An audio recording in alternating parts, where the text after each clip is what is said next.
I was deeply disgusted, disappointed, and felt betrayed by a man I had come to consider a father figure and done so much for. My whole body was shaking with sadness and anger coursing through my veins upon hearing of Ambassador Boakai's wicked betrayal. When I managed to calm down a bit, I placed a call to Ambassador Boakai and added his son, Jojo Boakai, Mrs. Louis Tamba, Mr. Sir Johnny, and Miss Tilia Ure to the call. The call was to express myself to him for what he had just done to me. During our call, which lasted for almost 2 hours, I vented and expressed my deep disappointment at Ambassador Boakai's painful betrayal towards me.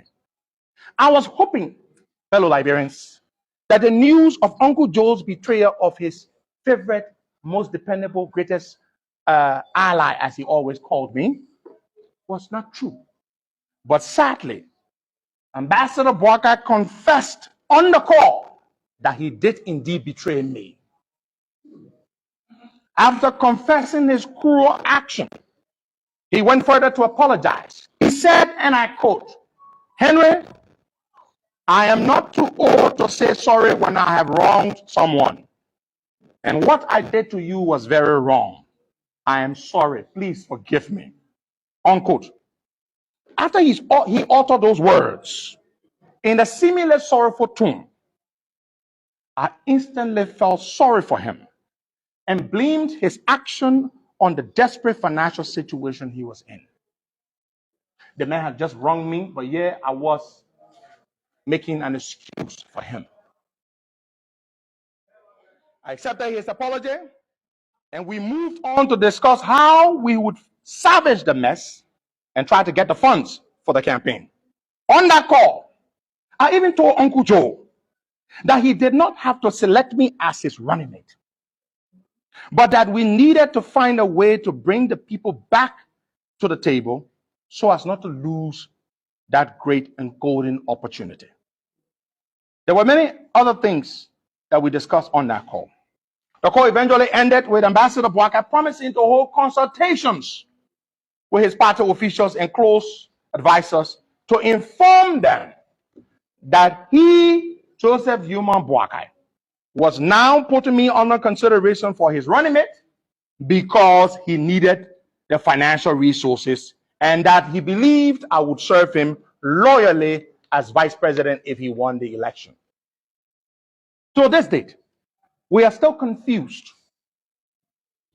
about his action and how he treated me. He did not have to promise me anything because I was not entitled to it. So he simply wanted the money. If he simply wanted the money without picking me as his running mate, he should have simply told me. And I would have fought hard to try to get the people to support him without making him pick me as his running mate, because this is how much I used to believe in and care for Uncle Joe. When Ambassador Boakai returned to Liberia on Saturday, March 18, our nightmare began. He held a meeting with his closest advisors and party officials and told them that he was now adding me to his running mate shortlist. That is how you heard my name in the running mate conversation. It was Ambassador Boakai who put my name on the shortlist. The very next day, on Monday, March 19, he drove to Carisburg to consult with the leader of our party, Honorable Bernard Ure. He asked Honorable Ure whether he was in support of me being considered for running mate. And Honorable Ure told him that he was fully in support. However, that it was up to him, Ambassador Boakai, to make his pick of whoever he felt was best suited for him. Fellow Liberians, what came next was extremely horrible and unbelievable. The same people that we had supported and worked very closely with for so many years suddenly turned on us and began to fabricate wicked and crazy lies against us.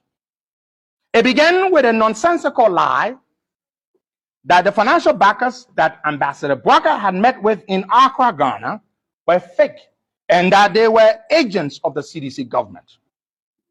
Ambassador Boakai even went to the extent of talking to Senator Sir Joseph on the phone, where Sir Joseph convinced him that it was the CDC government that was clandestinely putting up the $30 million so that he, Ambassador Joe Boakai, could pick me as his running mate so that he could lose the election to the CDC. I was shocked that my Uncle Joe would now begin to believe opposition officials against his favorite and beloved nephew.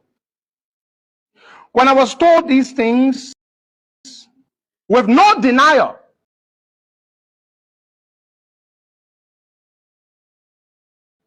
from a man I had loyally served, I was left disheartened, shocked, and with a strong feeling of betrayal. Let the record show that the financial backers, because of everything that transpired, withdrew their support and did not give me a cent. I lost the opportunity because of my loyalty to Uncle Joe. Fellow Liberians, of all the wicked lies that were told against us, let me tell you the worst of them all. When Uncle Joe went to the States in late January of this year, a week after he was discharged from ELW Hospital, and upon his request as usual, I scheduled several medical appointments for him with his cardiologist, heart doctor, and an internal medicine doctor. All the medical examinations from ELW Hospital and from the doctors in the United States concluded one finding. Ambassador Joseph Human Boakai needed to do what is called a triple bypass open heart surgery within 6 months to have a weakening artery in his heart removed and replaced by another artery from his thigh. The doctors advised him that if he didn't get the surgery done within 6 months, his heart could stop beating. The doctors also advised Uncle Joe against putting himself through unnecessary stress, as they said it could only worsen his condition. We were all very scared, as you can imagine, with this diagnosis. We decided to keep this information a very tight secret and then work very fast to get Uncle Joe back to the United States for the surgery. So on March 2nd, after I had raised the money for the trip, we had a Zoom meeting to finalize plans for the very important trip back to the States. In that meeting were Louis Tamba, who lives in Minnesota, Jake Kabakoli, Sir Johnny, Jojo Boakai, Uncle Joe, and myself. I coordinated the meeting. The next day, I bought 2 plane tickets, 1 business class ticket for Uncle Joe and 1 economy for his nephew, Jacob Kabakoli, to depart Liberia on the 23rd of March via Accra on Delta Airlines to arrive in New York the next day on the 24th of March and onward to Minnesota, where the surgery was supposed to be done. I bought 1 plane ticket for myself to fly from Delaware to Minnesota on the same day of March 23 to receive them from the airport and drive them to the residence that I had booked for them in Rochester, Minnesota. Everything was all set. But 2 weeks to their departure from Liberia, Jacob Kabakoli called me to say that Uncle Joe was canceling the trip. I didn't ask him why, but I was shocked that Uncle Joe would cancel such an important trip without speaking with me. It was very strange and unusual.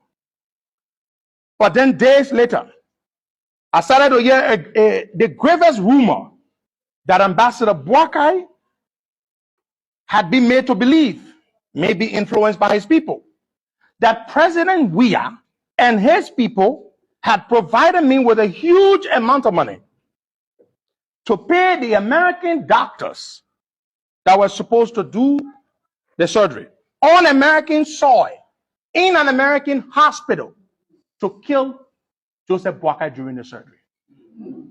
Therefore, that is the reason why Uncle Joe was canceling the trip. He no longer trusted me and did not want to come to do the surgery anymore. I couldn't believe it. I couldn't believe they could go to that extent. But then, of course, on March 30th, the bombshell came from Uncle Joe himself. He sent me a long WhatsApp message saying a lot of things.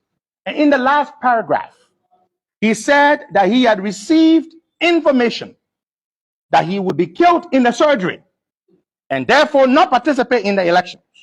So he wasn't going for the surgery anymore. I was beyond shocked and deeply heartbroken when I read that message from Uncle Joe. And the rumor had finally been validated. I still have that message in my phone as we speak.